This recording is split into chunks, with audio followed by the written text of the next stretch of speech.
So Matt Sewell from the crowd asks, would a straight up Rashee Rice for Odunze trade make sense for a competitive team getting Odunze? Go ahead, Scott. Well, I mean, there's been so much speculation about what all of this Rashee Rice information means. Like, what is his actual injury? From the, oh my gosh, he's not going to be injured for the season, to, oh my gosh, his knee could be completely blown and they're just trying to soften the blow as best as possible. So I think it could be either one.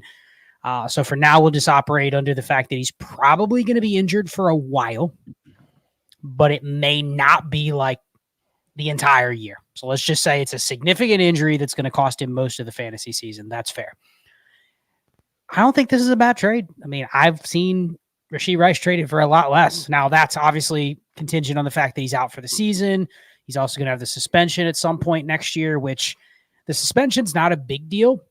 But in the fickle dynasty manager mind today, having a guy that coming back from an ACL where, you know, honestly, even if he is back, it doesn't mean he is back for good. We've seen a lot of guys come back in that first, like half of the first year back, they struggle a little bit.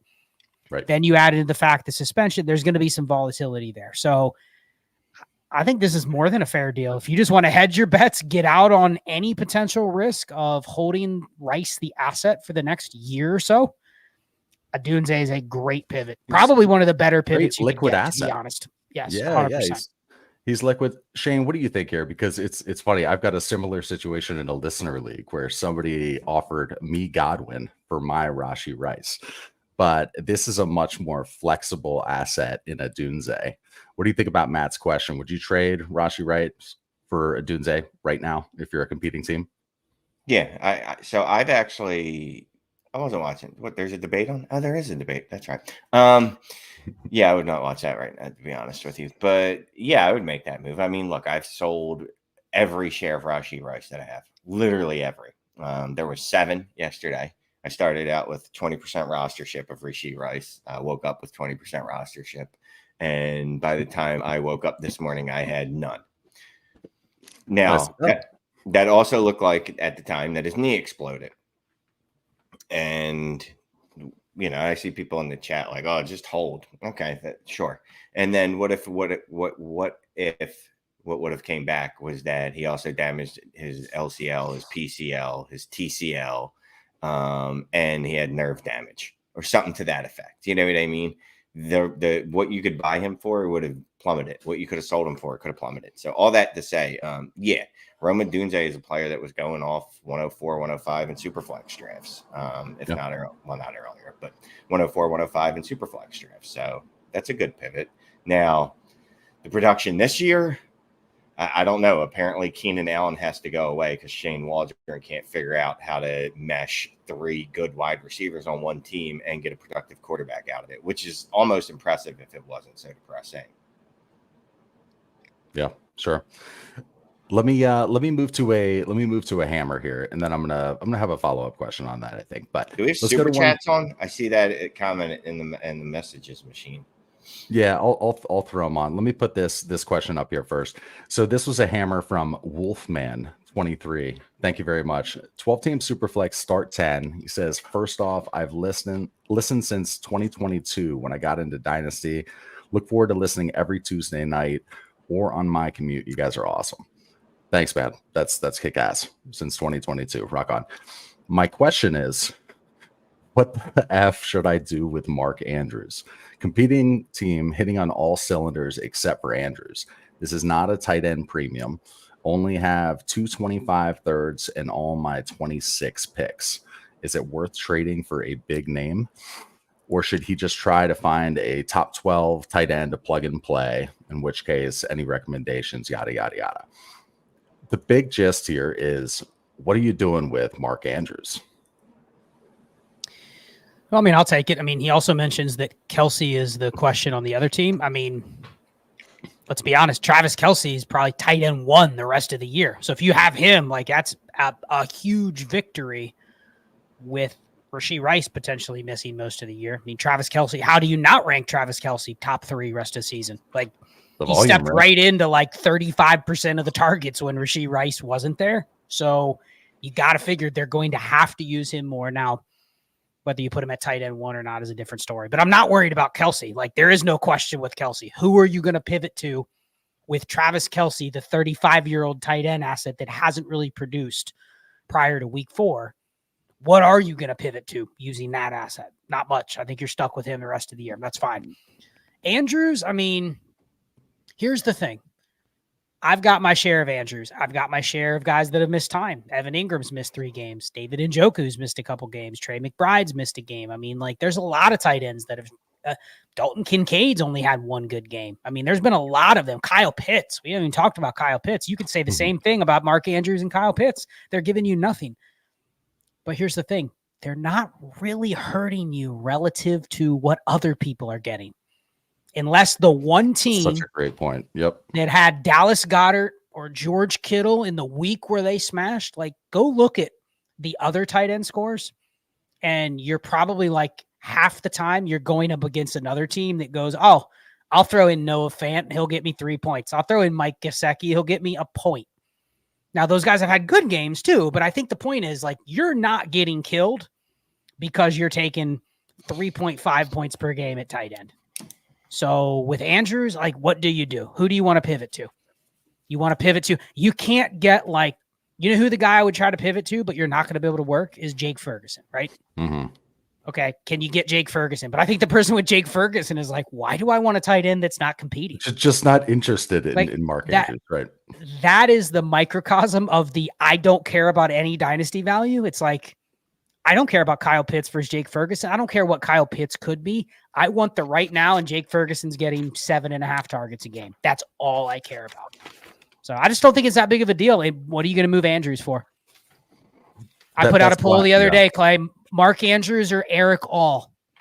45% of people said Eric All. Are you serious? Wow. Are you starting Eric All with any confidence? Not really. So you're spraying and praying with 95% of tight ends. So you don't do anything with Mark Andrews. You decide to start him or you play somebody else, but you're not getting off of him for anything else that's a sure starter because there's just not many sure starters.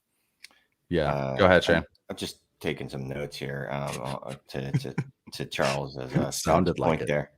I'm not impressed by the tight end 3. I'm ranked tight end 6 actually on KTC right now. Just Shane on there. There's a cigarette symbol. 35% of Americans believe that the earth is flat. So sure, 44% could take Eric All. We're not a bright society. 2, 3.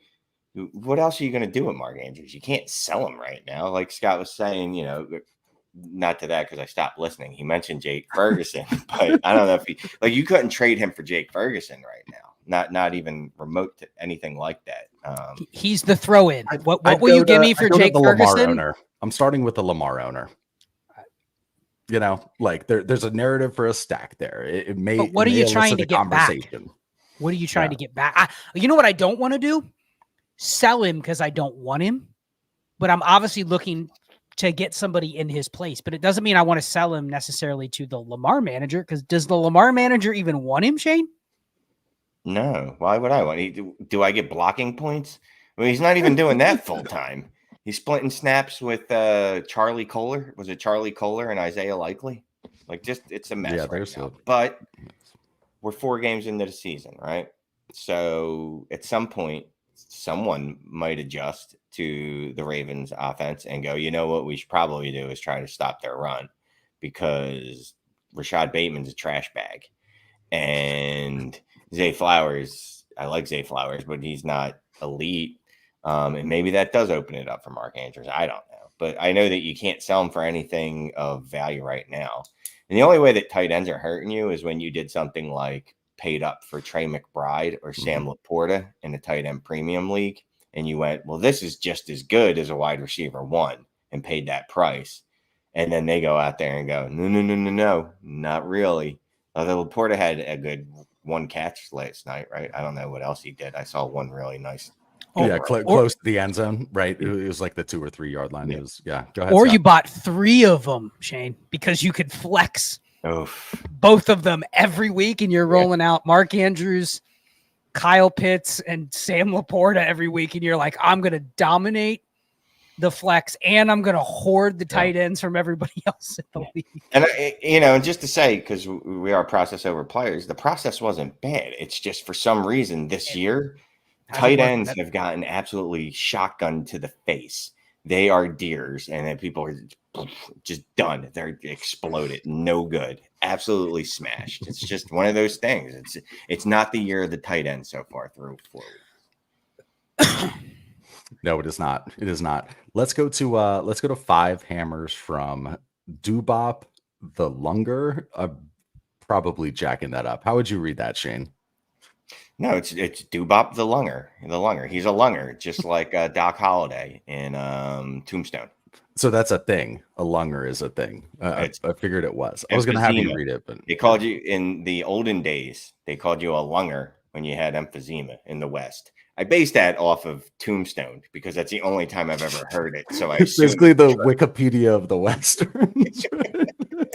Okay, so the 5 hammers from this guy. Thank you very much. Appreciate that. So this is a 12-team Superflex PPR 1.5 tight ends. Start 10. Scott, we'll start with you. It's got Allen, Love, Caleb at quarterback, Benson, Lloyd, Roshan, Wilson at running back, Neighbors, Flowers, Godwin, Odunze, Reed, and Judy at wide receiver. We just mentioned Laporta has him at tight end and a late 25 first, which isn't his. He's got 325 seconds to work with and 226 first. His question is, does he buy an RB or 2 now and try to compete, or is it too early? Basically, he's wondering if he's a year away. He says he's 2-2 going into week 5. Its league activity is low. I'm trying to think what else is important here. The league is top heavy with 4 teams. And Dubop the Lunger says he gets bored and likes to tinker.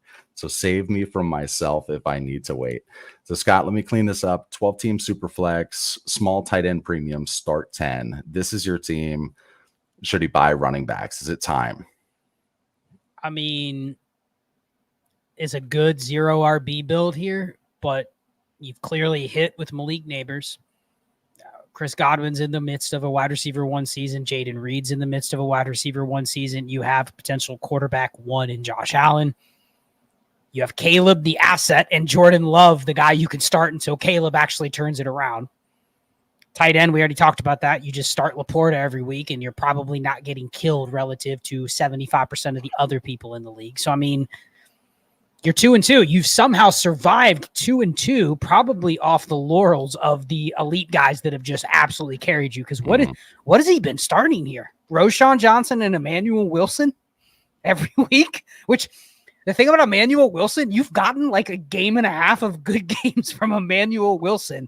Most people didn't play him, but you were forced to. So, like, yeah, he was grinding Caleb for a couple of weeks there with Love with Love on the shelf. Well, but yeah. Here's the thing: if you look back at what Roshan Johnson did and Emmanuel Wilson did in week 3, like, you've actually gotten some okay like production from those guys. You haven't taken zeros because you've been forced to start literally the 2 running backs you have that are on the field. Maybe you started Trey Benson once or twice, but just. You're 2-2. You're lucky to be 2-2, but this has the makings of you're just going to have to swallow your pride and probably go pay for a running back. It's not going to feel comfortable, but you're definitely not a year away. What are you, a year away, hoping that in 2025, Chris Godwin repeats what he's doing this year and Josh Allen is healthy? And yeah, like, look at this is a good team. And you have pieces to move. You have a 3rd quarterback to move. You have a first that you can move. You have 3 seconds. You have an extra 26 first. You have a young guy. If you wanted to move Odunze, you probably could move him. You have again, one of the quarterbacks you could trade if you wanted. Yeah. I'm going to go find Love. Yep. Shane, isn't this a team you just go pay for a hammer running back and just bet that they stay healthy? And if they do, you probably have a good team. Sure. I don't want to bet on anyone's health ever again, but yeah. You know, like Kyron Williams would look good on this roster, even though I literally just said I don't want to bet on anyone's health, and that I picked the 2nd most fragile running back in the league. The other one's in Germany getting his knees massaged. But yeah, I would like to add a hammer running back to this roster. How do you get him? How do you get him on this team? I mean, what do you do? what would it take to get someone like David Montgomery, right? David Montgomery just goes out there Just and thinking about that. smashes every week, despite the fact that, well, no one likes him. Absolutely doesn't like. We do not like him as a community. Trey Benson in a second. David Montgomery, yes. You're I right. mean, And if you send the right manager that offer that is like process based, they would go, wait, Mhm. I'm getting Trey Benson and a second for an older running back. They would do that. I think that's another, like, if we're going to do a stud running back, just the same backfield, Gibbs. It's just Montgomery's the cheaper version of that. A chain Brian might be Robinson. Yeah, apparently Brian Robinson, but that'll end. A chain, but Don't say that. That presupposes that Tua, who I can't believe I'm saying this, I hope comes back for fantasy reasons, because that Miami offense is just absolutely god awful. So maybe a chain with the hopes that Tua comes back, or they convince Tom Brady to stop being awful announcing football and just come play football again. Would you give up Rome for Achan right now? Not knowing if he comes back. It sounds like he's going to be back week 8, but yeah, we don't know until he is. Yeah, I'd be good with that. Good is the strong word, but that's a move that I could live with. And you'd have to do something like that and include one of your sexier assets. You can't just like Judy and like a couple seconds try to get something cool. Like, I mean, this team, like in the start 10, like Judy's actually an okay last flex player. Like he's not what's killing you. It's you're probably going to have to pay up. I don't know what it's going to cost, but I'm just trying to think of creative ways. You're not going to get one of these running backs by not trading first or one of the assets that you probably don't want to move. Right. Okay, let's keep rolling here. We have 324 eyeballs watching. Thanks so much for joining. You're going to hear us, or you probably have heard us say start 9, start 10 a million times. What we mean is how many you start in your lineup each week, not including kicker and defense. So if it's shallow, start 8, start 9. If you'd like to consolidate, get hammers. Start 10 is kind of where we're in the middle. 11, 12, etc. That's where depth matters. So these more ancillary players are actually relevant. They're in your lineup. So just keep that in mind. Okay, let's keep moving here. We've got a starred comment from Gary Nutt. Trade targets for Garrett Wilson and Bijan. What do we do with these underwhelming generational prospects, in quotes? Who wants to start here? I'll let Shane start. Shane, Garrett Wilson. We had a conversation about him earlier today in the old VC, and the Trinity I don't know score. the Trinity score. Yeah, the Shane's Trinity, where he just doesn't follow it because he only trusts about 98% of it. The 2% is like Garrett Wilson. I just ain't seen shit yet, so I can't call him what the Trinity score says he is. Yeah, I'm taking a 25 first, a 26 first for Garrett Wilson. I assume he's talking about selling, right? I assume that's what he means. Oh, trade targets for Garrett Wilson. Can I get a 25 or 26 first? Can I trade Garrett Wilson for his also not elite but better version of him, Chris Olave? Yes, I know they're very different players. I understand. I'm not talking about stylistically or anything, but can I trade him for Chris Olave, because the market still likes Garrett Wilson a whole lot?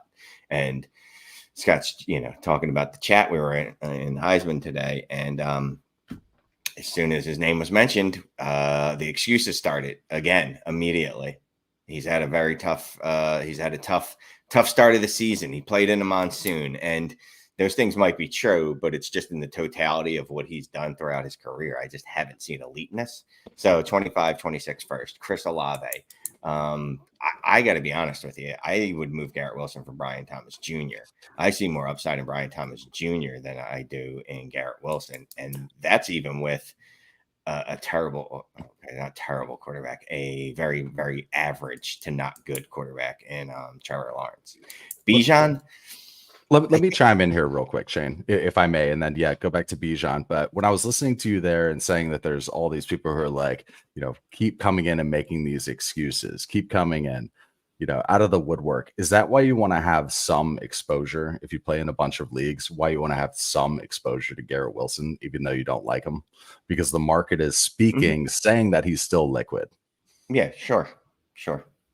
Yeah. Okay. I'm just not willing to actually pay for it. So that's the problem. So how am I going to get him, right? Because if someone goes, here's Garrett Wilson for a 25 first, I'm going to go, is it the 112? Sure. 111? Okay. 110? I don't know. No, I'm good. I'll hold. So Bijan, how, if you're trying to sell him, what are you looking to do in that case? Shane, you were about to say Bijan and I cut you off. I was just going to say, I don't know that it's a good time to be selling Bijan. Now, here's the problem. Atlanta, under the second regime, apparently has decided, at least 2 regimes now have decided that they like to, what's the word I'm using, do a committee, some sort of a committee. And Tyler Algier, when he gets in there, actually looks good. So there's no impetus for them not to do it. But same thing.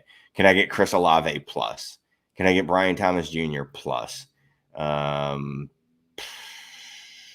Who else is in that range? You know what I mean? Someone like that. If you're looking to buy Rashee Rice, can I get Rashee Rice plus? Because his knee might be fine or exploded. I'm not sure, but it's somewhere in between. Definitely in between. Yeah, I imagine it would be in between. Okay, let's go to another hammer from Wolfman 23 here. Thank you very much. So this is a 12-team Superflex start 10. This league of his is a 1.5 for the tight ends. Quarterbacks are Anthony Richardson, Kyler, Danny Dimes, Brees Charbonnet, and Trash at running back, Marv, JSN, Kirk, Keon Coleman, Leggett at wide receiver, McBride and Mayer at tight end. It says, took over an orphan in last place 2 years ago, traded for picks and still building, lots of wheeling and dealing to get this far. He's got all his 25 picks. He looked like he was competing earlier in the season, but yeah, he's not sure. Wondering, should he split Brees? Other thoughts? Scott, 12-team Superflex start 10, small tight end premium. This is an orphan he took over. He's been putting in some work. What should he do now? Well, I mean, let's look at the roster in totality. So we know that it was a shaky roster to start with, right? Kind of building from the bottom up. We have Richardson, Kyler. Won't count Danny Dimes for now. But then look at the other pieces that you would say, and this is where I think the bigger picture of Dynasty and the game that we play, is it a 1-year game? Is it a 1 to 3 year window game? Like, look at this from a, how many assets on this team survive into next year without any sort of volatility? And that's kind of a loaded question. I'm looking at Shane. Shane, how many assets on this team survive into next year with no volatility? Give me a number. I have a number in my head. And Wolfman's lucky because this is a bigger theme that I wanted to kind of touch on in this show. But one. Okay. One. Clay, what do you say? Well, I will say Kyler is very safe.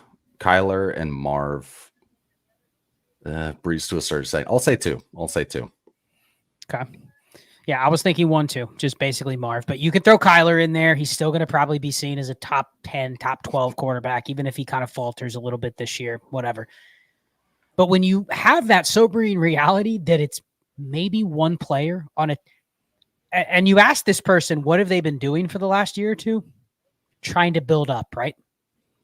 But then you tell me, and I'm building for the future, but then you tell me I have one asset that is for sure going to probably survive into next season. So, I mean, it comes back down to, okay, sure. Would I want to split Brees Hall? But what are you splitting him for? Good luck trying to go get something that you think survives into next year that someone else will add to that to get Brees Hall, right? Like you're not getting that kind of deal done. So it almost feels like, all right, then you look at the other pieces he has on his team. If you're going to split Brees Hall, why continue to keep Christian Kirk? Yeah. But you're right there, antithetical moves. If you're going to say, I'm not ready for Brees Hall, but I'm going to keep Christian Kirk and guys like Zach Charbonnet. Like Zach Charbonnet is probably good, but this is probably his prime. He has a role right now. He doesn't have a guarantee to have that role next year or the year after. So it just kind of feels like, okay, you might as well ride this team out, or because you have a couple pieces that could be really good this year, maybe you get a little more aggressive and try to like cheaply compete. But it feels like I'm going to sell Brees Hall because my team isn't good enough. Why are you selling Brees Hall, Shane? Because you're scared, he's going to lose value or not be as desirable next year? Well, 90% of your roster is going to be in the same boat. So why rush to move the running back? I think that's one of the things over the last couple of years that maybe we've taken a little too far.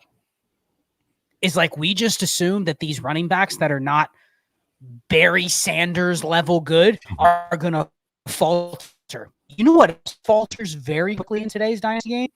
A wide receiver 2 that doesn't produce. Mm-hmm. But what's Tank Dell worth right now? Does anyone even give a shit about Tank Dell, Shane? Does anyone care? It's very mean. Okay. No. Now, he fell very quickly. You know who hasn't fallen as quickly? Rashad White. He's fallen, but he's not dead, right? Tank Dell's halfway dead, according to most managers, when you try to trade him. So I think we've jumped the shark and just going, oh, you don't need a running back, then trade him, but build behind guys that are 25, 26-year-old receivers, but they're not producing. So why are they not more volatile than everybody else? So that's one of the fallacies. So on this team, my answer would be no. You're not immediately just trying to split Breece Hall. Try to make a good trade for Breece Hall. Don't split him because you don't feel like you're contending. Yeah, I see a message here. Is this starred? No, yeah. So super chats are turned on now. So you can super chat us with questions. Appreciate it. You'll see like a little, I don't know, it looks like a little dollar bill sign right there near where you give the thumbs up, right? Something. Yeah. It's exactly that. Okay. Mm-hmm. Well, there you go. So let's from Lemon, I saw this. Clay likes caps in all caps. It did get my attention. You got it. So 10-team start 10 Superflex PPR.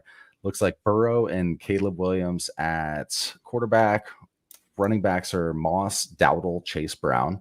Wide receivers, Jefferson, Marv, Devontae Smith, London, Pickens, Shakir, Andrews, and Kmet at tight end. He's got 225 firsts, 225 seconds, 3-1.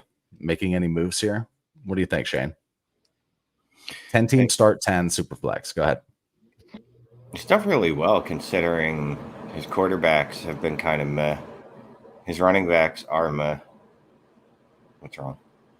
the fan. When you started talking, it's like a tornado rolled through. I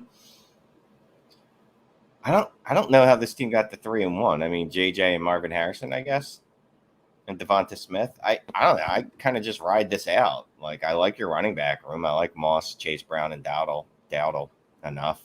If you wanted to, can I turn Burrow and a first into a running back with some rushing ability? Just because there's not a lot of ceiling there with Burrow. There's no tight end premium, so I'm not sure.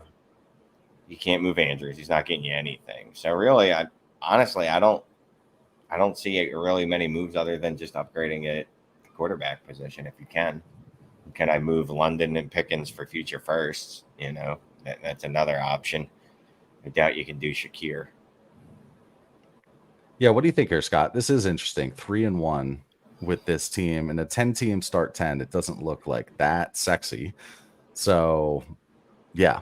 What are you doing here? You got a couple 25 first to work with, a couple seconds. Go ahead.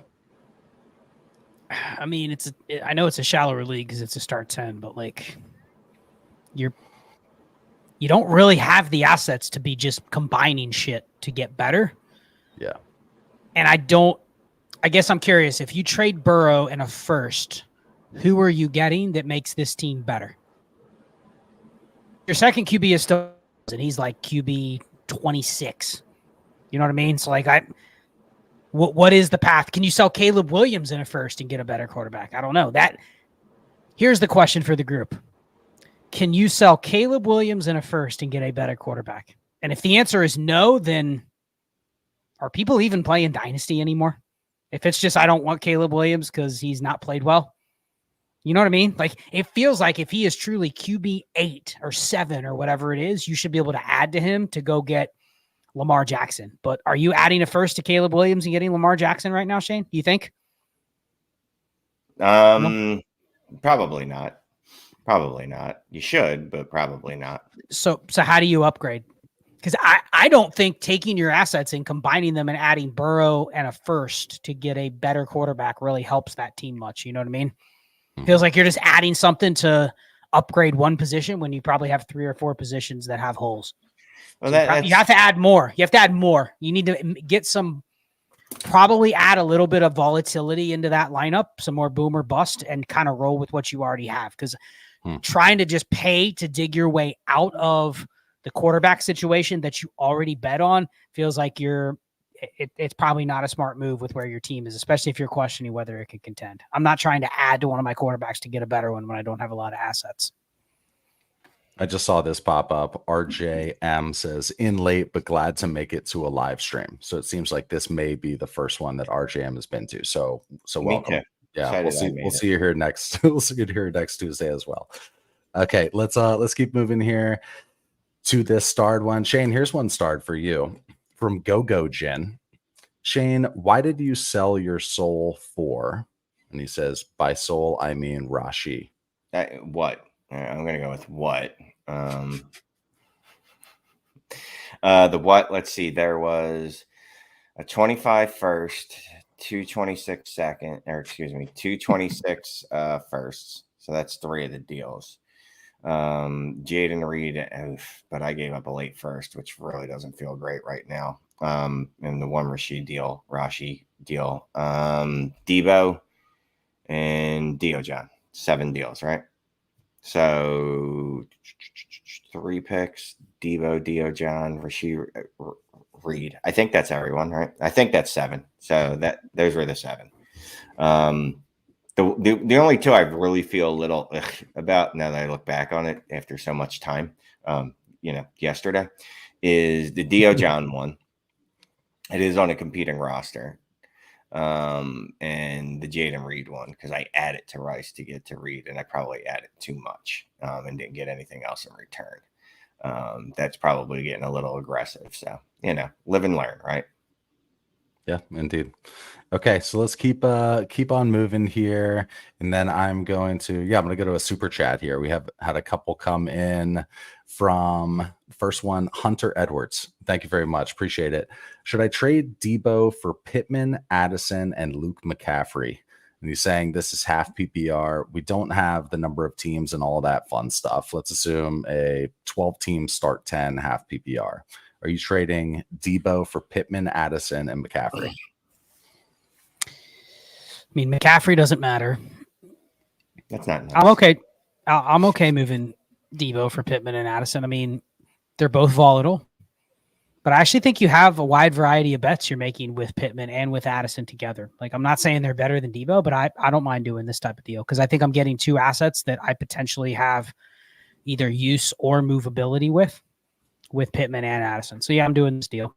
If you're not, this is another example. If you're not taking this trade, then I don't know if you're playing Dynasty. You're literally looking at their situation today, this week, and saying, I like Deebo better. So I'm good taking the 2 pieces here. Forget about Luke McCaffrey. I'm taking the Pittman Addison side. Yep. Shane, real quick, you agree? Trading Deebo for Pittman and Addison? So we're just going to guess that this is 9 starters.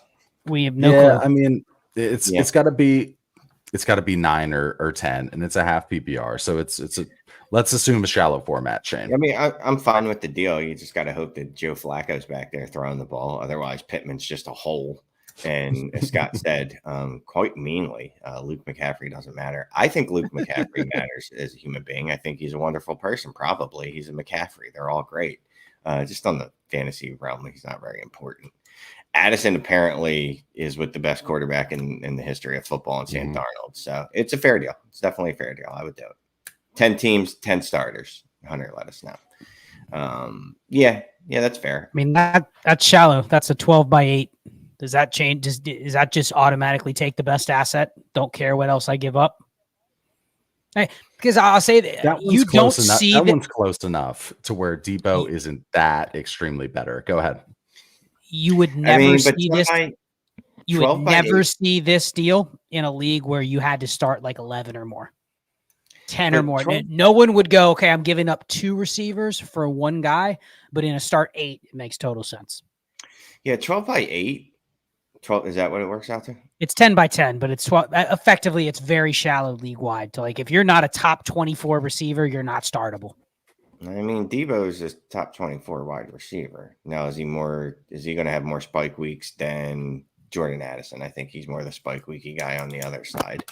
I could see holding on to Deebo in such a shallow format. I'd like spike weeky. Yeah. I like that. It came off like really naturally for you. If I have another kid, that's what I'm going to name them. Spike weeky. Yeah. Okay, let's go to. If the girl tries to object, I'll just tell her it's a family name. But who are we kidding? If I knock someone up, there's absolutely no chance I'm ever seeing her again. So anyway. I'm gonna let you cook there for a second. Okay, let's go to Penrose, and we'll move over to Scott with this one. Thank you very much for the super chat.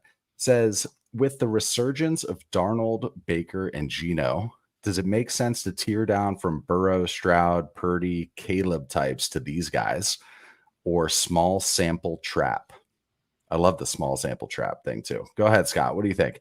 Tearing down, and we kind of did a show on this last week. We're talking about tearing down from the Burrows, Strouds, bigger names down to the Darnolds and Bakers and Genos. What do you think? It does, except for we've had a lot of conversations about, these quarterbacks that are supposedly elite. I mean, here's the thing. Burrow and Stroud aren't hurting you that much in terms of what you could get for them versus what they're actually producing. I mean, maybe Stroud a little bit more than Burrow, but Pat Mahomes, right? Not even a top 15 quarterback. Here's the problem. What if you have Pat Mahomes right now? What's the tear down that you're comfortable with?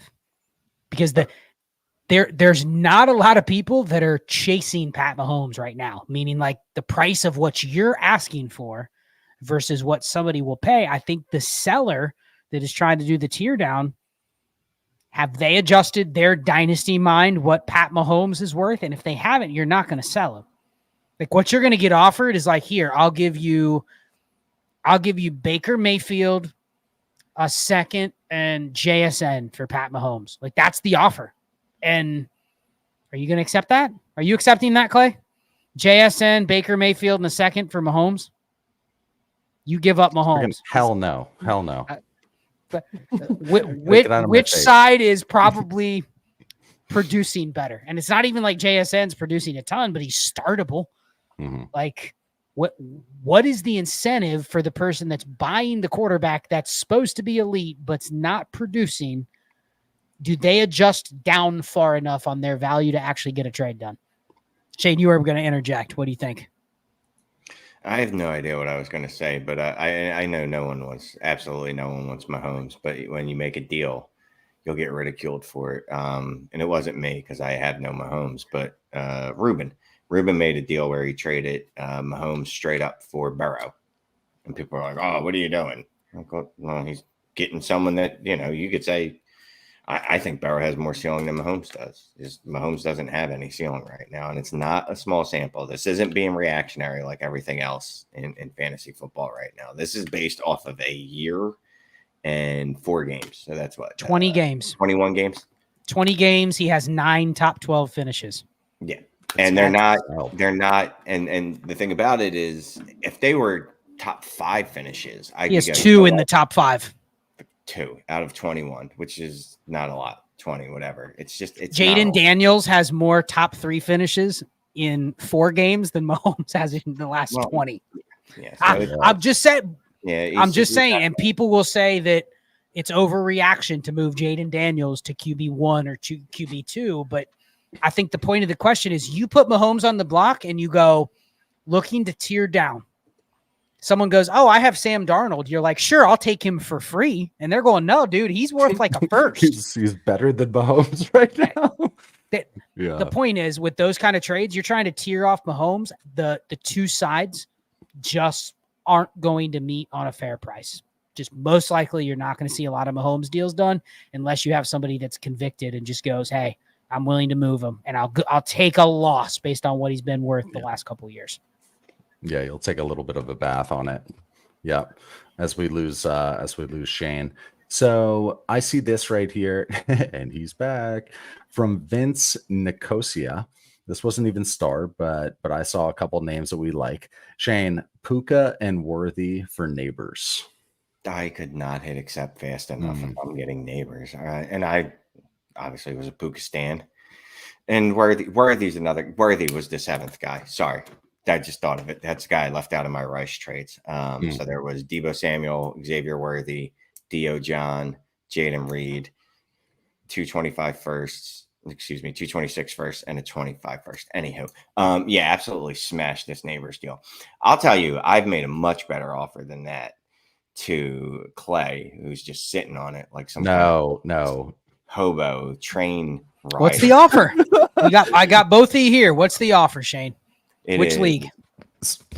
I don't know. Hammers. I think it's in Hammers? Hammers. Yeah. And no, but the problem is it started off with the most lateral trade offer ever. It's like I get Jamar Chase and Devontae Smith. I give up Neighbors and Brian Thomas Jr. And it's not even like I like his side better even. You were the one that was telling us to hold firm on Jamar Chase or the other people out that weren't Malik Neighbors. Not that you disliked Malik Neighbors in any way. Weren't you saying this last week? Hold firm on Shane. Can I imagine Shane, you are one of the sharpest dynasty people that I know. Yeah. What is the motivation for Clay to do that deal other than it's a 2 for 2? I added a second. Did he add a second? No, yeah, it's just so this is what I put. The tables have been turned then, Clay. He did add the second. No, this was my response, literally. This emoji. And then I sent him the same emoji. No, yeah, then he added a little piece and then said the same emoji. It was I mean, really, it's me taking the risk that it's about the risk reward, right? Jamar Chase is a known entity. Yeah. I'll pull it up. It was Malik Neighbors. He's wide receiver 2. Right. He feels like a what's the word I'm looking for? A known asset, right? At this point, he is wide receiver 2. I don't really care about the rankings on KTC anymore because they are just written in the wind, in sand, flying through the wind. And then Devonta Smith is at least a known asset. BTJ could be very good, or he could be. He doesn't play like this dude at all. Kelvin Benjamin. I don't know. I'm just saying. I'm putting it out there. I haven't heard that in a minute. Yeah, really, this started from because I traded Malik Neighbors in the league last week, and I'm like, I need another one back. And I was also looking at, I like Brian Thomas Jr. I would like to add him. So then Clay, just going through leagues last night, happened to have both of them. So I said, all right, well, I can't send him an asshole trade. I have to at least send him a fair. Send him a lateral trade that he'll get. I believe frustrated with. I'm gonna put Clay on the spot, Clay, because that is a fair trade. Yeah. Let me pull it up and make sure it was like a second, not anything. Yeah, orally. I truly want to hear your. I mean, you guys are both here, so it's not like you're gonna respond to Shane. But like, what is your analysis on that? Like, you understand do you want to trade Malik Neighbors? Probably not, but you also understand, like, that league. Nobody in that league is probably going to send you a legitimate offer anywhere close to this. So if you don't trade him in this deal, it's basically like, I'm just not trading him. I'm not dealing him. No, but so here's go ahead. And I was going to say, and if that's your stance, fine. You know what I mean? I don't care. At least Shane knows. He knows not to text you anymore. Yeah, he's not even going to have to try to hit you with some more Riz. It's over. You don't want to hear me talk before you say that? No. I'm just going to... Yeah, so it's Hammers. It's a 12-team Superflex, start 11, 2.0 for the tight ends. And yeah, I'd be getting Devontae Smith, Jamar Chase, in a 27-second. And I'm giving Brian Thomas Jr. and Nate. If I could give you another second, I would. I believe that's the first second I have available. That's the problem. Is it was a 27. So, I like Brian. So it's Thomas like, here, Clay, I'll give you $500, but it's really like a treasury bond that doesn't mature until like 2037. I'll say this. I mean, but it is a trades in 5 league, so it is active. So yeah, like that pick won't have currency. It'll probably take another 2 months, but it still will have currency. So for me, I could stand. I mean, the proper move making a bet, and that team I think was an auction, so I missed a third of it, and I probably suck in that league. No, Hammers wasn't an auction. I Okay, have no idea. Never mind. I have no idea. It was. That's the was one an that Clay auction. timed out and missed the second half, and his team was asked from the get-go. But it's decent now. It's decent now. That's kind of the trade that I should maybe take. It's a free 27-second, but I like Brian Thomas Jr. just as much as Devontae Smith as far as dynasty right now. At least that's me. And Neighbors just as much as Jamar Chase right now. So it's very lateral for me.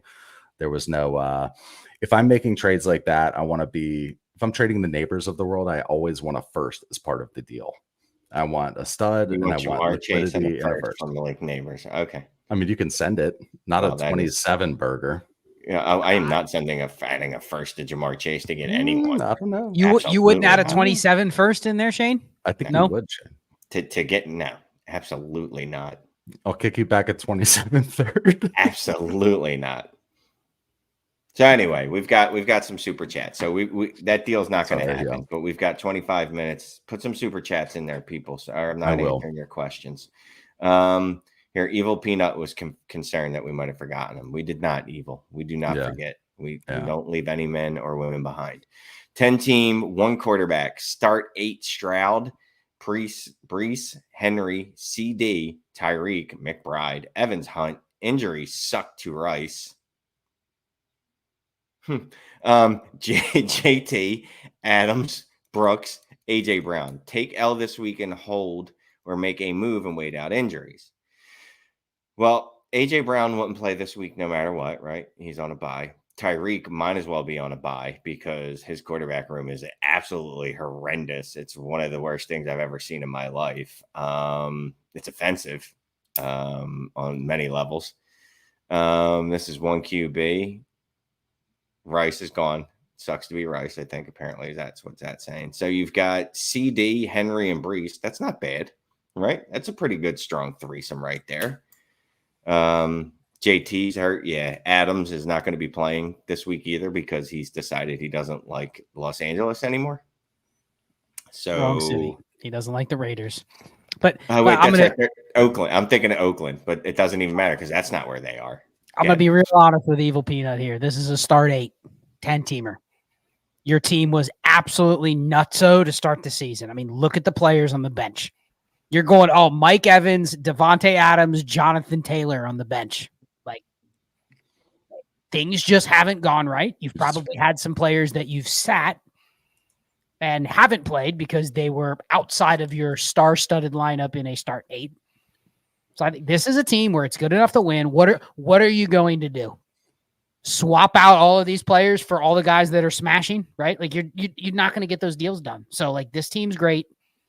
You just need some luck to go your way. He's not running pure like at all. Of course, but how many 10 team start 8s have run pure when you're going, the 9th, 10th, and 11th best player on my team have actually been the best ones, and I never started them. Of course, it's going to feel like it hasn't run pure. You're going to go, man, I've started Tyreek for 4 weeks, and he's given me 4.2 points per game the last 3 weeks. And now I'm pissed, and what can I do to fix it? And then you go to your league and go, Shane, will you trade me, I don't know, will you give me Jaden Reed for Tyreek Hill? And they're going to go, no. Because one sucks and one's smashing right now. Like you can't fix this team. This team's already star-studded, but it's a start 8. There's going to be volatility. God has decided that you are not going to win this year by injuring every player that you roster. I mean, it's still early. He donated $9.99. Let's be really realistic here. What could you trade Brees Hall for that would fix it? Could you get Kamara for Brees Hall? Would they even accept that? Yes. You could get that done in the Dynasty League. You definitely could get Saquon for Brees Hall? I think you'd have to add the Brees right there. Now, what is it? Here you go. Brees and Tyreek for Saquon, and what do you think I get as the addition to that? I should say that's how you speak it in English. I guess my only concern is if I'm in a start 8 and I'm riding Saquon, and let's say, I don't know, pick a receiver that team's riding. Pick somebody that would probably not be as valued as high as Tyreek, but they're smashing. Chris Godwin. Mm-hmm. Yeah. In shallow leagues like this, is somebody giving you Saquon and Chris Godwin for Tyreek Hill and Brees Hall? I can't account. Why on earth would they even listen to that deal? No need to. Because they would go, all right, well, Brees Hall is obviously going to bounce back because he's the best running back in the league. So this can't continue. But that team's probably 4-0. How do you convince them to just pull the plug on their team that's in first place? They're not in their mind. Your fake Brees Hall dynasty value. They're playing 4D chess, 5D chess, 6 moves ahead. When Tua comes back, I have Tyreek Hill. Boom, Tyreek goes back to dropping 30 a week. When they fire Robert Saleh because he is a raging meathead moron, then the Jets are going to do what they're supposed to do and run Brees Hall a ton and get him a ton of targets. Now, neither of those things are that level of analysis and thinking that you just provided over the last 30 seconds, it feels like that is lost in like 80% of. If that's not going to happen by Friday afternoon, then I'm not interested. Yeah, that's honestly, that's the only way someone's giving it a long-term outlook if they can. That they're sticking with the long view. Okay, we're getting there. Shane yawns. We got 446 eyeballs watching. Thank you so much. Hit that like if you'd be so kind. Easiest way to help out the channel, as I am getting very sick this afternoon. It's no fun. I probably sound like crap too. What's up? We have more super chats. Clay, you should have taken that deal with Shane, if anything, for the QB, since you got Barrow and Hurts throwing to one side and Dimes and Lawless throwing to the other. That's just making sense.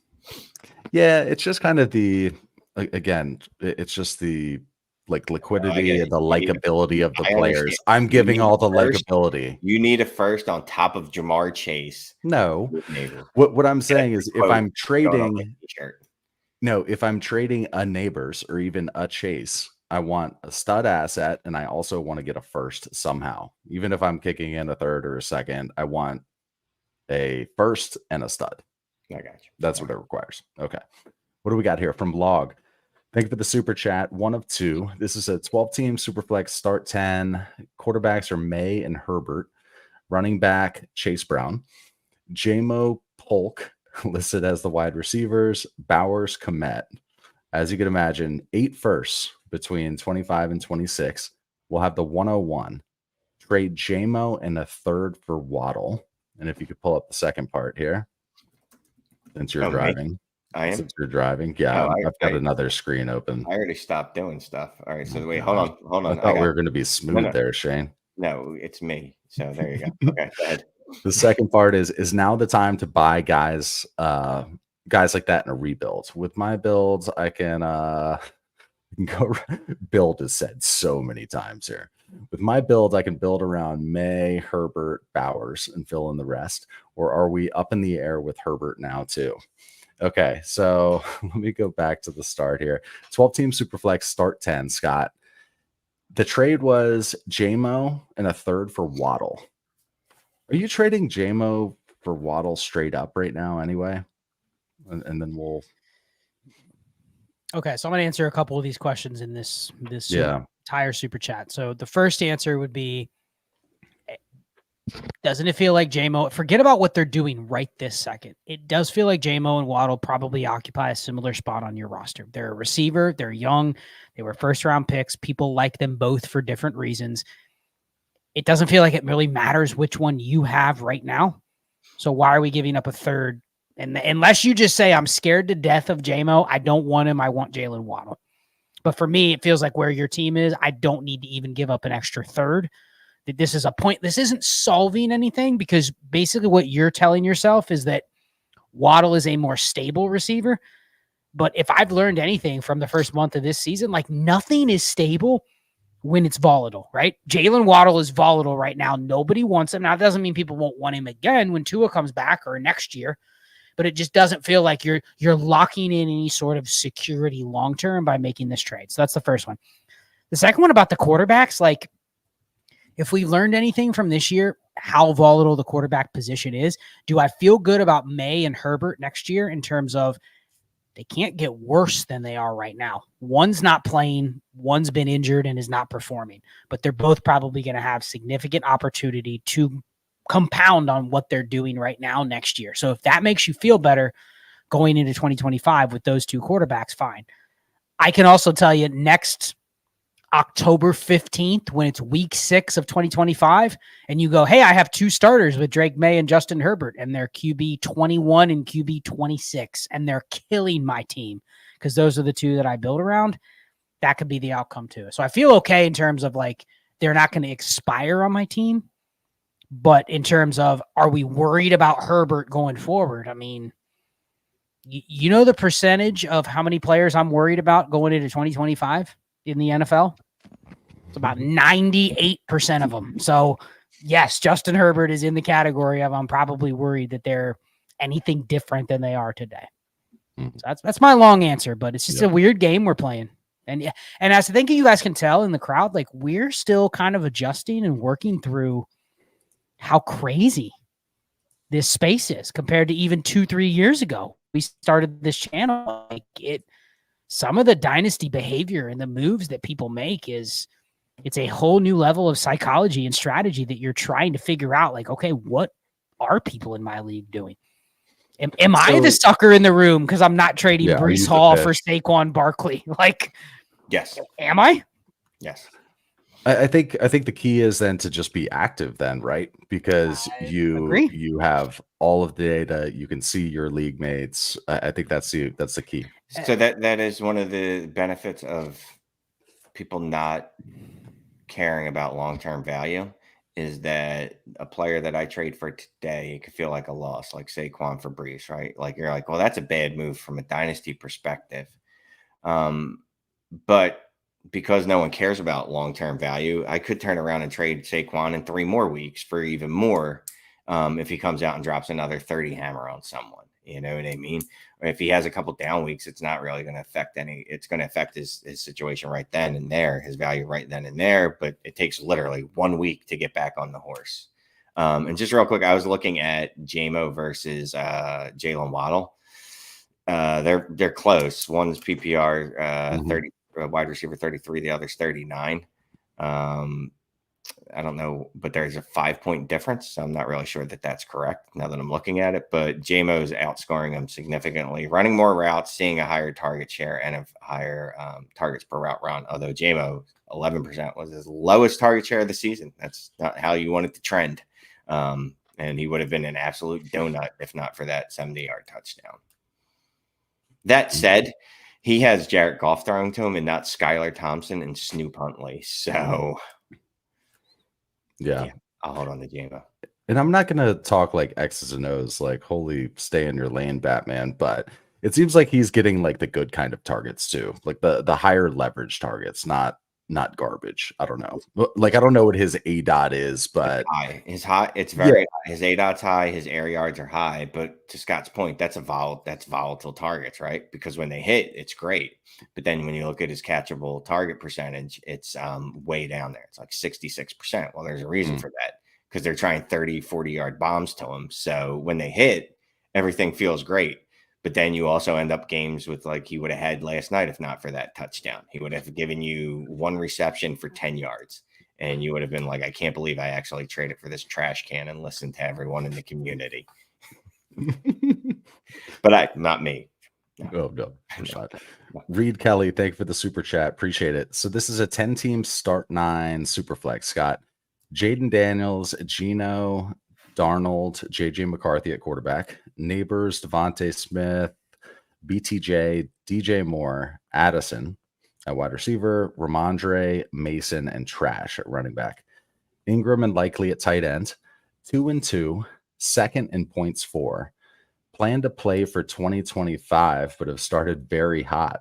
Go in and says he has all his future draft picks as well. So Scott, again, it is a 10-team start 9 Superflex, so very shallow. Didn't think he was going to be doing all right, but here we are. What are you doing with this team? Well, it's a shallow league.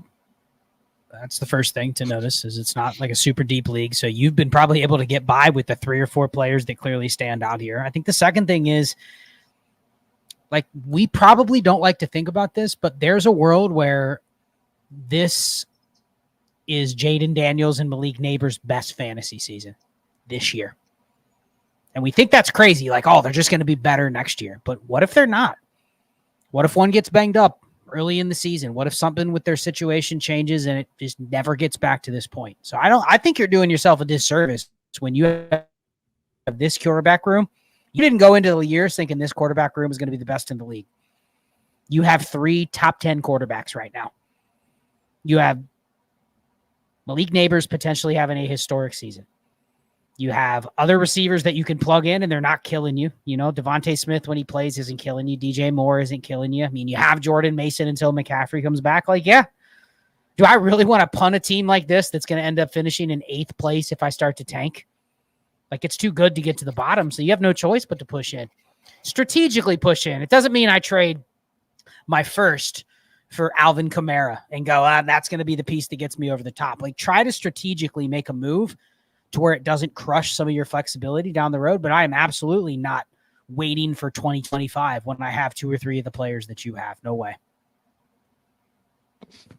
Yeah, that'd be a waste of a lot of fantasy points there.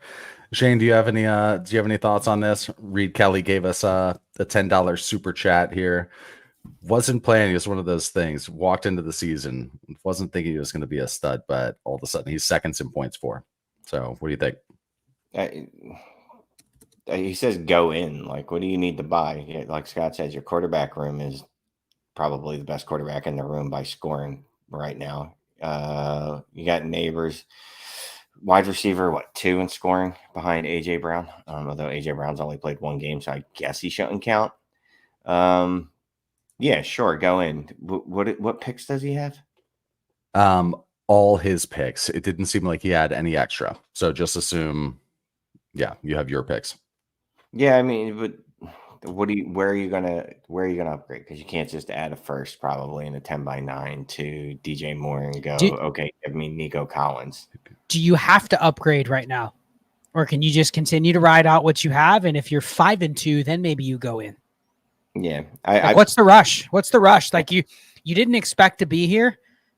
Maybe you take this as a 3 or 4 game window now where let's say Jaden comes back to earth. Let's say Neighbors comes back to earth. Let's say a couple of your guys get injured. Let's say Jordan Mason doesn't keep it up. Then you look up and you're 3-6. Guess what? The decision's been made for you. Right. Like, I'm not in a rush to blow my first for a piece right now when I'm already, 2nd in points? What's the rush? Like, be aggressive when the time comes, but right now doesn't feel like the time when you don't have any extra. You went Shane robot there. Look at Shane. He's all like, "Ooh, you're the robot guy now, huh?" Normally it's him. We crack on him. Okay. I am in the middle of putting a couple banners together, but let me get this off the screen. Thank you very much, Reed Kelly. Let's put on another one here. So let's see. Here, you guys can chat with this one about this one for a bit. I turned off the super chats, but we do need to get through a couple hammers for the end of the stream. So Joseph Garrett asks, when looking at Trinity scores, and what he's talking about here is destinationdevi.com, the Trinity tool. 1, what goes into the calculation? And 2, how much concern do you have trying to make decisions based on 1 week of data? Could 1 week of noisy data be worse than none? I like that last line because bad data is worse than no data. So what do you think here, Scott? Yeah, it's an interesting question. I mean, it's there's a lot of Trinity content out there. DDFantasyFootball.com is where the new tool is housed. I mean, you can look at Trinity in a couple different ways. The first thing is it is measuring the usage and opportunity, not the production. So clearly there can be players, like I'll give one example. George Pickens is one of the best receivers in Trinity. He has been for a season and a half. But the fantasy production hasn't always followed because, well, he's not had a good quarterback. He's not had an offense that has the atmosphere where you're like, there's going to just be fantasy points through the roof every single week. So to the question, what goes into the calculation? So it's essentially air yard share, target share, yards after the catch per reception, yards per route run, like all those things are blended together to come up with this opportunity or usage score. The same things you'll hear people talk about on their own sites. It's a proprietary blend, all wrapped up together to a score. The thing with the data is you have to look at it from a trend perspective. There are players that have had, like Jawan Jennings had the best Trinity score ever when he popped last week. Week 3, he had the best score in history of the tool. Doesn't mean he's the best receiver. It doesn't also mean that if you look at him over a 3-week sample size, he's not Justin Jefferson. Even though over a 2-week or 3-week sample size, you're going to go, wait a second, those 3 weeks together looks like he's an elite receiver. Shane, is Jawan Jennings an elite receiver? Yes or no? No. Okay. So you would look at his score in week 4 and then week 5, and it's slowly going down and down and down. So it's the trend there. So it's more kind of looking at the trends of these players. You do need a sample size. I've been very careful to make sweeping conclusions based on the score after 2 weeks, after 3 weeks. But what you can't ignore is, okay, this player started out with a score of a 2. Now it's a 5. Now it's a 7. Now it's a 7.5. Okay, the aggregate of those 4 weeks is not going to look good. But you know what looks good is the fact that it's going up every week, week after week after week. If it was the opposite, you might have 2 players that have the same score, but the trajectory of how you're getting there is not trending correctly or not trending upwards. It's going backwards. So you really have to look at it with a sliding scale. You can't just look at the season-long data and go, oh, Jawan Jennings sucks.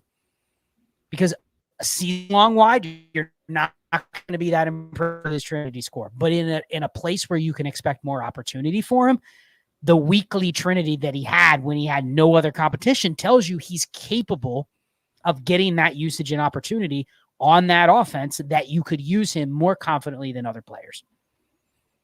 So long-winded, but yes, 1 week of data can be noisy, but 4 weeks of data, if you're not looking at it in the right direction, can also be a little noisy. That's what we're dealing with right now. We only have 4 weeks. Trinity score would tell you certain players are terrible. I go, well, they've been trending upwards since week 1. They're not terrible. Mm-hmm. Jaden Reed's Trinity when Malik Willis was quarterback. Not great, but that doesn't mean you go, oh, he's not as good as Romeo Dobbs, even though their Trinities were the same for those 2 weeks. Shane, you got anything to add or no? Yeah, I mean, just in general, I mean, I'll put it more succinctly. Use your fucking brain. You know what I mean? You're smart enough to realize, I hope, that Jawan Jennings week 3 doesn't mean that he's a superstar all of a sudden, right? We have 7 years of 6 years, whatever, how long he's been in the league. He's fine. He's a good NFL wide receiver, but he's not elite. So just because the Trinity score is high for 1 week, no. I still like to look at it from a longer view, right? Like I look at the data from last year. But yeah, like I was saying, as we get further and further out, we can say 4 weeks isn't a big sample size. 4 weeks is almost a quarter of the fantasy regular season. So you got to make some decisions quickly. And I'd rather use data for 4 weeks than 1 week, obviously. But 4 weeks of data is probably enough to start making some conclusions. So let me ask you real quick, and we can move on. How would you use the Jawan Jennings week compared to, like, here's how I would look at it, and tell me if you think this is fair. Jawan Jennings did that in a week where Deebo Samuel and George Kittle were not playing, right? There's been games where T. Higgins wasn't playing. Andre Yoshivas's Trinity was not sky high, right? So I think the way you would say it is like both of those guys are probably pretty comparable in terms of their role on the team, right? But if one of them presents with a better opportunity, you'd feel more confident that the role could be earned in that given week by a guy like Jawan Jennings than a random wide receiver 3 on another team that now people are going to go, oh, he's going to smash now because there's no other starters. Like, look at the Eagles this week. They didn't have A.J. Brown. They didn't have Devontae Smith. I know Shane's shaking his head. You know what Trinity would have told you before this week?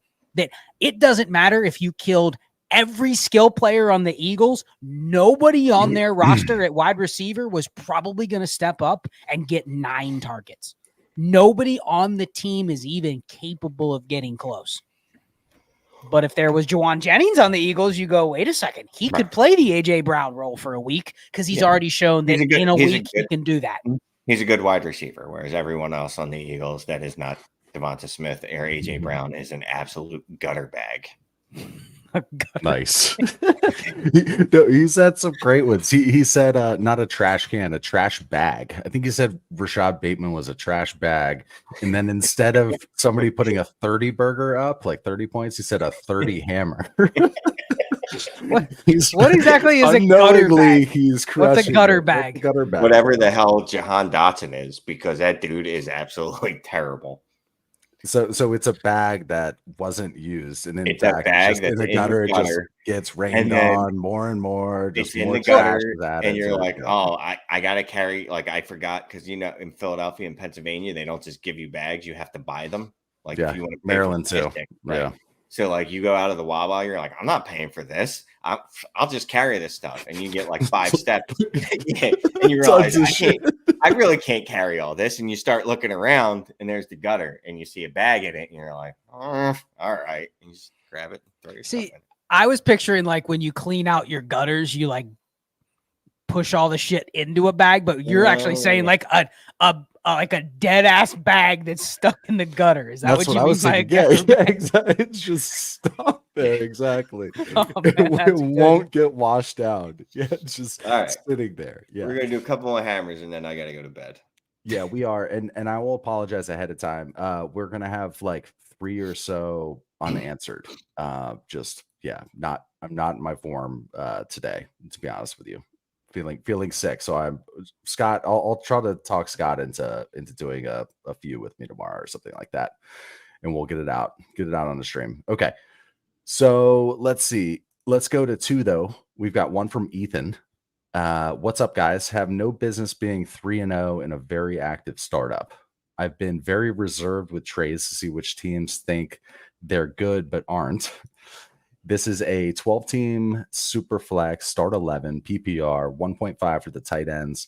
Lamar, Daniel Jones, Levis, JJ McCarthy at quarterback. Brees, Cook, Monty, Brooks at running back. Rome, Zay, Reed, Garrett Wilson. Man, look at how far he is being named now these days. Rome, Zay, Reed, Garrett Wilson, Lazard. And then at tight end, Ingram, Likely, and Ertz. All my Michael picks, Wilson? It's got to be Mike. Oh, yeah. Could be another Wilson. I still think people would list Garrett Wilson near the top. You're right. I would list him over before. Yeah, good call. Okay, so yeah, that is Michael Wilson, not Garrett Wilson. Okay, has all of his picks in an extra 26 second. Since I'm 3-0, should I plan to go all in? And if so, how? One absolute dog shit team with 825 first, by the way. Okay. So the question is basically, should I go all in? I'm 3-0. This is a 12-team Superflex, PPR, start 11, Scott. So halfway deep. What are your thoughts here? What are you doing with this team? I was actually getting excited when I saw the Garrett Wilson on there because that's another asset that you could move if you wanted. But I mean, again, it's a start 11. You're being carried right now by Lamar Jackson. James Cook's probably helped you pretty much if you started him every week. David Montgomery's helped you. Jaden Reed's helped you if you've started him. I mean, I don't know. Does this team have the horses in a start 11 to get there? It feels like you're going to be chasing your tail at quarterback at some point, tight end. I mean, Ingram's fine when he gets back, but yeah, I mean, can I move Jonathan Brooks for something? Can I move Breece Hall? Well, that's what I was going to say. If you could move Brooks for another wide receiver and split Breece Hall for a running back and wide receiver, I'd feel a lot better. But you are, I mean, if that's got to be the other Wilson, Michael Wilson. So then really your wide receiver one is Reed, who's a little volatile since that's the word of the day. I like Rome a lot, but I don't know that Shane Waldron does. And Zay, unfortunately, is the wide receiver 3 or 4 at this point. So I don't know if you have the horses to get there. Now, if you do add 2 decent wide receivers for Breece, then I'm feeling a lot better. Like this is a team, like he's got an extra second, right? Can I add Mike Evans to this after I've already made some other moves? Would you trade JJ McCarthy and Breece Hall for Nico Collins in 2 seconds? Yes, absolutely. JJ and Breece Hall for JJ and Brees Hall for Nico Collins in a second. For just 1 second. So I mean, I said 2, but Shane was too easily accepted that one. I'll So I'm still gonna back accept up. it. Sure, I'll still accept it. Too bad. Shane would give Brees Hall and JJ McCarthy for Nico Collins, right? In a start 11, no, I probably want the second. I got to have the second at least, yeah. I'm not until Shane not looks doing again that at trade. Nico Collins points per game, and then he's like, damn. If this is my team, I'm not trading JJ McCarthy ideally. And it's funny listening to you, Scott. You were like, should we, does this team have the horses? Should we sell Brees? And that made me think it's like kind of tie goes to the runner thing. If you're not sure which direction to go, sell a running back. But I mean, think we always say sell running backs, but yeah, go ahead. I think that this team is going to be facing very quickly in the next month. There's going to be someone that's going to want Jonathan Brooks. There's going to be somebody that wants JJ McCarthy. There's going to be somebody that wants your 25 first. Like, you have multiple angles where you can move for pieces that can help you in the right now. If you're just trying to make the move right now using like Brees Hall, like, you may have to add in JJ McCarthy to get something. And that's where it kind of feels like, do you want to do that right now? But I don't think it's off the table for any of those pieces to be moved. Like, that's the whole decision he's making. But if you're going to make that decision, you can't hold JJ McCarthy back and go, oh, I need him next year. You just got to worry about it next year. Just make sure you're getting an extra piece in whatever trades you're making, because you're asset deficient in a start 11. So let's we'll end it with this one, and it's a big one. A 5 hammers. Look at Shane like closes his eyes. Shane's like, oh, a 5 hammer. Let's go. No, it was a long blank. Like, oh boy, giddy up. We'll start with you, Shane, because I'm busting your balls. My life coach and spirit animal. 5 hammers from BT 242. Thank you very much. Appreciate that. So it is a 12-team, 1 QB PPR start 9. A-Rich, Purdy, T-Law, Darnold at quarterback. 9 running back handcuffs. Neighbors, Odunze, London, Wicks, Hollywood, Pop. Then has Hawk and Bant at tight ends. 125 first, which is saying is mid to late. 225 seconds to 126 first. I'm 1-3 with little chance for the playoffs. Don't have my own first, and the team that has it is no interested in trading it. Pretty depressed with a bad record without my first, but grinding waivers like crazy, trying to find future players to flip. We're moving to Superflex next year moves. And BT, what was it? BT 242. I did my best to shorten your message a little bit. I think I got the gist here. So Scott, or Shane rather, 12-team 1 QB PPR start 9. What are you doing with this team? They're switching to Superflex. Yeah. Because I smirked initially. A-Rich, Purdy, T-Law, Darnold. Yeah. It just sucks because obviously if it was Superflex this year, you can move off Darnold. You can move off Purdy. You could probably move off T-Law. But more than likely next year, if you wanted to, you could move off Purdy. You can move off T-Law and Darnold, assuming if he continues playing like he's not going to play this well, but assuming he continues to play well, he's going to have a starting role somewhere. So at least your quarterback room is fine. You built your running backs room the correct way, right? You got 9 running back handcuffs. When attrition starts happening, hopefully you can move some of those guys or start them because you don't have your own first. I don't want my own first when I don't have it to be a good one. I most likely would do everything in my power to make this team as average as I could. Unfortunately, with London, Wicks, Hollywood, Pop, Hawk, and Fant, it's kind of already there. And Fant was injured last night, right? I don't know what happened to him. I just heard his shoulder. No, he came back. Did he come back? Yeah, I saw him. Yeah, he wasn't actually ever injured. He just had that issue where he went to the sidelines. But I mean, here's the reality with this team. The only asset you have that could get your first back is Malik Neighbors. And that's the one piece you probably have zero interest in trading. I get it. It's super flex next year, but like to Shane's point, it's not super flex this year.